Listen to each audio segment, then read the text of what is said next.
Hi అండి. మొత్తానికైతే పెళ్లి కూతుర్ని చేయడం అయిపోయింది. ఇప్పుడు ప్రతానం అనమాట. ఫస్ట్ అయితే పెళ్లి కూతుర్ని అందరూ ఆశీర్వదిస్తున్నారు అక్షింతలేసి. ఇప్పుడు ప్రతానం చేస్తారు. అంటే ప్రతానం అంటే పెళ్లి కూతురు అత్త వాళ్ళ తరపున చుట్టాలు వస్తారనమాట. వాళ్ళు వచ్చి పసుపేసి ప్రతానం చేసి పెళ్లి కూతుర్ని వాళ్ళ ఊరు తీసుకెళ్తారు. ఇంకా వాళ్ళు వచ్చేసరికి ఇంకా నేనైతే జడ అయితే వేసేస్తున్నాను. ఎలాగా రెడీ అయిపోయింది కానీ జడ ఒకటి పెండింగ్ ఉండిపోయింది.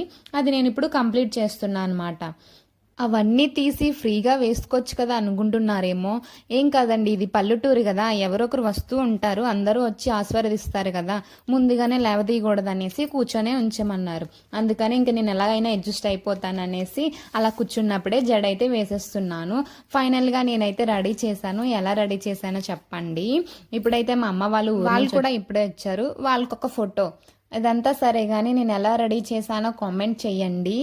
ఓకేనండి, బాబాయ్. నా వీడియోని చివరి వరకు చూసినట్లయితే థ్యాంక్ యూ అండి. Thank you so much.